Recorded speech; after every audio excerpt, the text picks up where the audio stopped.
हमारे मन में गंदे विचार क्यों आते हैं? हम नहीं चाहते पर फिर भी हमारे मन में गंदे विचार आते रहते हैं। लेकिन क्यों? मन ही हमारा सबसे बड़ा दोस्त और मन ही हमारा सबसे बड़ा शत्रु है। जब हम अपने मन के हिसाब से चलते हैं तो मन हमें भटका देता है, और जब हम मन को संतुलित कर लेते हैं तो हम अपनी जिंदगी में सब कुछ पा लेते हैं। हम अपने मन में आने वाले गंदे विचारों को रोकने की कोशिश करते हैं, पर जितना हम रोकते हैं उतने ये विचार हमारे अंदर प्रवेश करते जाते हैं। आप जिस चीज से जितना दूर भागोगे उतनी ही वह चीज आपके पास आएगी। इसीलिए उस चीज से भागो मत, बल्कि उस पर संतुलन कायम रखो। एक बार एक युवक गौतम बुद्ध के पास आया और गौतम बुद्ध से बोला, हे बुद्ध, मेरे मन में इतने गंदे विचार क्यों आते हैं? मैं नहीं चाहता कि मेरे मन में गंदे विचार आएं, पर मेरे मन में हमेशा काम वासना के विचार चलते रहते हैं और मैं इनके बारे में सोच सोच कर बहुत परेशान हूं। मेरी ऊर्जा और समय ये सब सोचने में ही नष्ट हो जाते हैं, और ये सब विचारों की वजह से मैं कभी कभी शांत नहीं रह पाता और मैं हमेशा ही स्त्रियों को देखकर मोहित हो जाता हूं, अपने आप को रोक ही नहीं पाता। बुद्ध मुस्कुराए और उन्होंने उस युवक से पूछा, क्या तुम्हें पता है कि यह काम वासना होती क्या है? फिर लड़के ने उत्तर दिया और कहा, बुद्ध, मुझे तो नहीं पता कि काम वासना होती क्या है, परंतु हां, ये जो भी है बहुत बुरी चीज है। फिर बुद्ध ने उस युवक से कहा, सबसे पहले तो तुम्हें यह समझना है कि प्राकृतिक रूप से जो भी चीज हमारे अंदर है वह बुरी नहीं है। हमारे जीवन में उसकी कुछ न कुछ जरूरत होती है। वासना कोई बुरी बात नहीं है, यह हमारे मन की एक भावना है जो हमें किसी न किसी चीज की कमी का एहसास करवाती है, और फिर हम उस चीज को पाने के लिए उस चीज की ओर आकर्षित हो जाते हैं। जैसे अगर तुम्हारे पास धन की कमी है तो तुम में धन पाने की वासना उत्पन्न हो जाएगी। इसका मतलब यह नहीं कि वासना बुरी है, बल्कि यह तो हमारे मन के एक प्रकार की जरूरत का एहसास है, और जब यह जरूरत शारीरिक हो तो हम इसे काम वासना कह देते हैं। युवक ने गौतम बुद्ध को कहा, बुद्ध, मुझे काम वासना का मतलब तो समझ में आ गया, पर आप मुझे यह बताइए कि यह आती कहां से है और कैसे आती है? गौतम बुद्ध ने कहा, काम वासना कहीं से आती नहीं है, यह तो हमारे अंदर ही होती है, और इसका होना तो जरूरी भी है, तभी तो मानव जाति का विस्तार होगा। युवक ने कहा, जब यह हमारे अंदर ही है और जरूरी भी है तो फिर लोग इसे गलत क्यों बताते हैं? बुद्ध ने कहा, यही समस्या है। लोगों ने काम वासना को गलत तरीके से सोच लिया है, इसे छिपाने की और दबाने की कोशिश करते हैं। काम वासना गलत नहीं है, बल्कि काम वासना का गलत तरीके से प्रयोग करना गलत बात है। लोग जिसे पसंद करते हैं उसी के लिए जीने लग जाते हैं और उसके बारे में हमेशा सोचते रहते हैं, पर यह सब गलत है।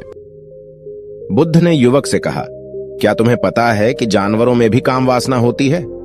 युवक ने उत्तर दिया, हां बुद्ध, जानवरों में भी काम वासना होती है, क्योंकि जानवर भी तो आखिर अपनी पीढ़ी को आगे बढ़ाएंगे। बुद्ध ने कहा, तो फिर हम जानवरों की काम वासना को क्यों गलत नहीं कहते? युवक ने कहा, मुझे नहीं पता महात्मा, आप ही मुझे बताइए। गौतम बुद्ध ने कहा, जानवर अपनी काम वासना का प्रयोग आनंद प्राप्ति के लिए नहीं करते, वह तो सिर्फ संतान उत्पन्न करने के लिए काम वासना का उपयोग करते हैं। जानवरों को प्रकृति ने इतनी समझ नहीं दी कि वह काम वासना को अपने सुख का आधार बना सके, जबकि मनुष्य अपनी समझ के बलबूते पर प्रकृति में पाई जाने वाली प्रत्येक वस्तु को अपने सुख के लिए अपने प्रयोग करता है। हम इंसानों ने ही काम वासना को अपने सुख का साधन बना लिया है, जबकि प्रकृति ने तो हमें अपने वंश को आगे बढ़ाने के लिए दिया था, लेकिन इंसानों ने इसे अपने जीवन का परम लक्ष्य बना रखा है, और इस तरह से काम वासना का बेलगाम हो जाना गलत है। युवक ने बुद्ध से पूछा, महात्मा जी, ये काम वासना हम पर हावी क्यों होती है? क्यों यह बेलगाम हो जाती है? तब गौतम बुद्ध ने कहा, सुनो, अब जो मैं तुम्हें बताऊंगा उसे तुम ध्यानपूर्वक सुनना। काम वासना का सारा खेल तुम्हें समझ आ जाएगा, तुम्हें तुम्हारे सारे सवालों का जवाब मिल जाएगा, बस तुम्हें ध्यान से सुनकर समझना है। फिर गौतम बुद्ध युवक को बताना शुरू करते हैं। एक बार की बात है, एक आश्रम में गुरु और उनके शिष्य रहते थे। शिष्य रोजाना आश्रम के बाहर स्थित गांव में दीक्षा लेने के लिए जाते थे। शिष्य जो गांव में भिक्षा लेने जाता था, उस रास्ते में एक नदी पड़ती थी जिससे वह रोज भिक्षा लेने जाता था।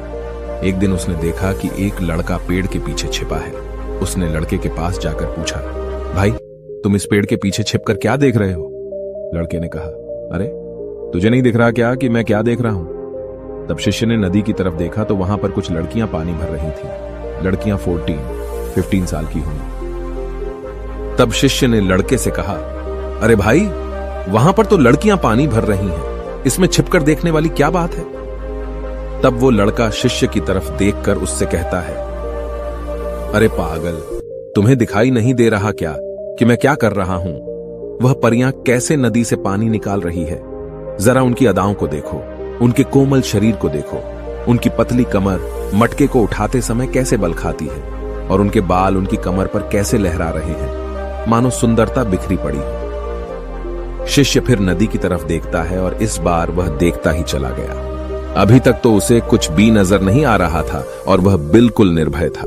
उसे किसी बात का कोई डर नहीं था, लेकिन अब वह छुपने लगा और उन लड़कियों को देखने लगा जैसे उसने कोई अपराध कर दिया हो। और जब वो छुपकर उन लड़कियों को देख रहा था तभी वो अंदर से कांप गया और उसने कहा कि यह मैं क्या कर रहा हूं? मैं जो भी कर रहा हूं वह सही नहीं है, मुझे यहां से चले जाना चाहिए। और फिर वह जल्दी से वह से चला जाता है। फिर वह आश्रम पहुंच जाता है।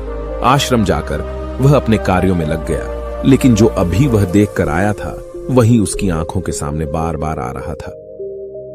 उसके मन में वही दृश्य चल रहा था। उसका मन वही सब कुछ देखने के लिए ललचा रहा था। उसका किसी भी काम में मन नहीं लग रहा था। सुबह होते ही वह रोज भिक्षा के लिए आश्रम से जल्दी निकल जाता और नदी के पास वाले पेड़ के पास जाता जहां वह लड़का पहले से मौजूद रहता था। उसके साथ मिलकर लड़कियों को छुपकर देखता था। अब वह रोज ऐसा करने लग गया। उसका मन अब किसी भी काम में नहीं लगता था। वह हमेशा किसी न किसी प्रकार के विचारों में उलझा रहता था। वह आश्रम के कार्यों को भी ठीक ढंग से नहीं कर पा रहा था। न वह ठीक से सो पाता था और न ठीक से खाना खा पाता था।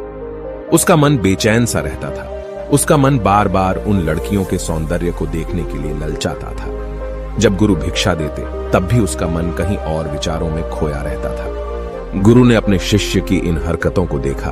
तब एक दिन गुरु ने शिष्य को अपने पास बुलाया और कहा, आज से मैं भी तुम्हारे साथ भिक्षा मांगने चलूंगा। तुम और मैं साथ साथ भिक्षा मांगने चलेंगे।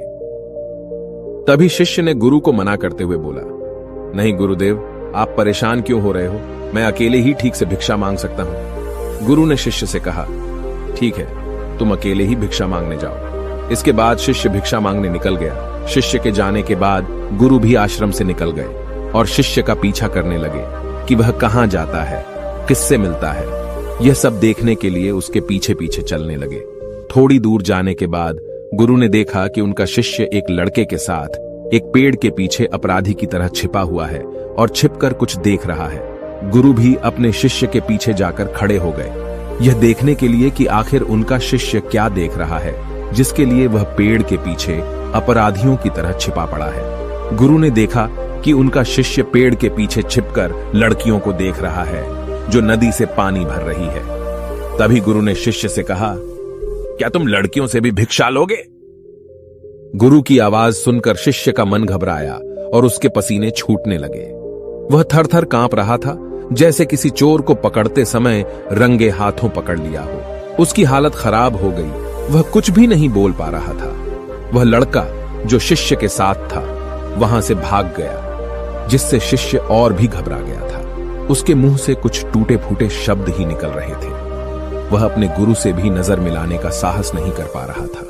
गुरु ने शिष्य की ओर देखा और कहा, मेरा शिष्य तो निर्भय है, उसे तो किसी भी चीज का डर नहीं है, लेकिन ये क्या, तुम तो डर के मारे कांप रहे हो। शिष्य ने गुरु से कहा, मुझे माफ कर दो, इसमें मेरा कोई दोष नहीं है। उस लड़के ने मुझे बहका दिया था, लेकिन मैं आपसे वादा करता हूं कि आज के बाद मैं कभी दोबारा ऐसा नहीं करूंगा। मुझे माफ कर दो। गुरुदेव ने कहा कि कोई बात नहीं, पर इस बात का तुम ध्यान रखो कि हम जैसी संगति करते हैं वैसा ही फल हमें प्राप्त होता है। हम जैसे संगति करते हैं उनके विचार हमारे अंदर प्रवेश करते हैं। इसीलिए अच्छी संगति करो ताकि तुम्हारे अंदर अच्छे विचार प्रवेश करें। फिर गुरु और शिष्य आश्रम लौट आए और फिर से आश्रम के कार्यों पर ध्यान देने लगे। उसने उस रास्ते को छोड़ दिया और दूसरे रास्ते से जाने लगा। वह अपने काम को ध्यान से करता था, लेकिन धीरे धीरे उसके अंदर क्रोध उत्पन्न हो गया और फिर वह दूसरे शिष्यों पर क्रोध करने लगा और बेचैन हो गया। अब वह सही समय पर भोजन भी नहीं करता था। वह भोजन भी बहुत कम खाता था। एक रात गुरु शिष्य के पास आए और उससे बोले कि तुमने मुझसे वादा किया था कि तुम अपना मन नियंत्रण में रखोगे। अब तक तुमने कितनी बार अपना वादा तोड़ दिया। यह सुनकर शिष्य अपने गुरु के चरणों में गिर गया और रोने लगा। रोते रोते ही उसने गुरु से कहा कि गुरुदेव, मैं कहीं बार अपना वादा तोड़ चुका हूं, फिर वादा कर लेता हूं, लेकिन हर बार मैं वादा तोड़ देता हूं। मेरा मन मेरे नियंत्रण में है ही नहीं। मैं बहुत कोशिश करता हूं कि मैं अपने मन से सारे बुरे विचारों को निकाल दूं, लेकिन मैं चाहकर भी ऐसा नहीं कर पा रहा हूं। फिर गुरु ने शिष्य को कहा, चलो मेरे साथ। गुरु शिष्य को आश्रम के बगीचे में लेकर गए और शिष्य से कहा, देखो यहां पर कुछ नालियां बनी हुई है जिससे नदी का पानी इन पौधों तक आ रहा है, और यह पानी निरंतर भाव से बह रहा है। क्या तुम इस पानी के बहाव को रोक सकते हो? शिष्य ने कहा, हां गुरुदेव, मैं इस बहाव को रोक सकता हूं। फिर शिष्य ने मिट्टी उठाकर उस नाली के छोर पर डाल दी। वह पानी थोड़ी देर के लिए रुक गया और फिर थोड़ी देर बाद उस रेत के ऊपर से पानी आया। गुरु ने शिष्य से कहा, अरे ये क्या, ये पानी तो रुका ही नहीं। फिर से उसने कुछ कंकर पत्थर उठाकर उसे नाली में डाल दी और फिर थोड़ी देर के लिए पानी रुक गया, लेकिन फिर थोड़ी देर बाद ही उन कंकर पत्थरों के ऊपर से पानी निकल आया। गुरु ने कहा, शिष्य यह क्या हुआ? पानी तो फिर से आ गया। तुम तो बोल रहे थे कि तुम इसे रोक दोगे। क्या हम किसी चीज को पूरी तरह से रोक सकते हैं? तब शिष्य ने कहा, कोई बात नहीं गुरुदेव, मैं इस पानी को तो रोक कर आपको दिखाऊंगा। फिर उसने एक बड़ा सा पत्थर लेकर आया और उसे नाली पर डाल दिया। पानी रुक गया। तब शिष्य ने गुरु से कहा, देखा गुरुदेव, मैंने कहा था ना कि पानी को मैं रोक दूंगा। मैंने पानी को रोक दिखाया। आपकी बात मैंने पूरी कर दी। गुरु मुस्कुराए और बोले, अच्छा जरा ध्यान से देखो, पानी रुक गया है क्या?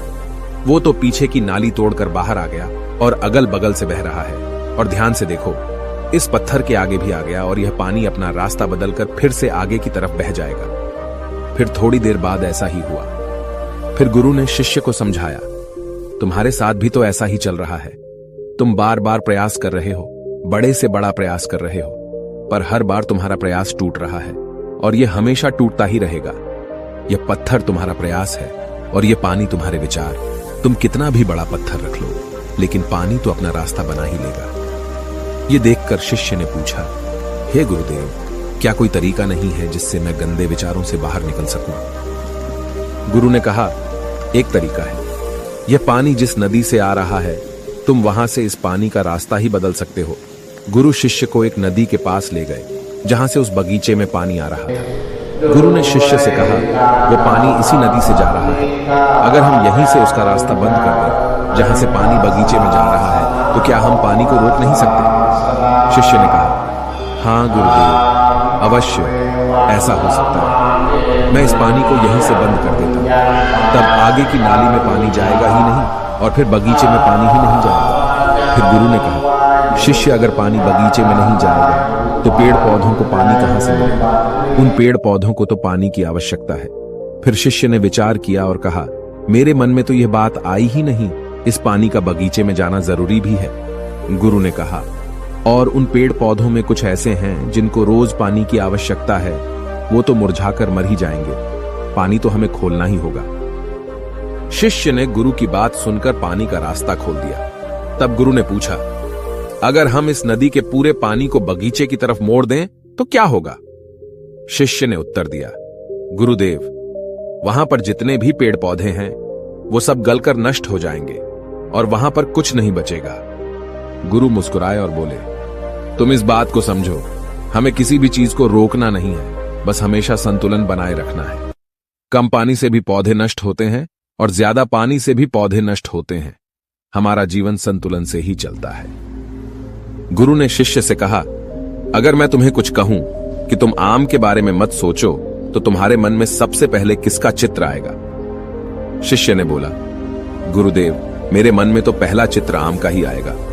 गुरु ने कहा, जब हम गंदे विचारों को जबरदस्ती रोकने का प्रयास करते हैं तो वे और भी मजबूती से हमारे अंदर प्रवेश करते हैं। इसीलिए हमें उन्हें कभी भी दबाने की कोशिश नहीं करनी चाहिए। फिर गुरु ने शिष्य को कहा, हमारे गंदे विचार बुरे लोगों की संगति करने की वजह से भी आते हैं।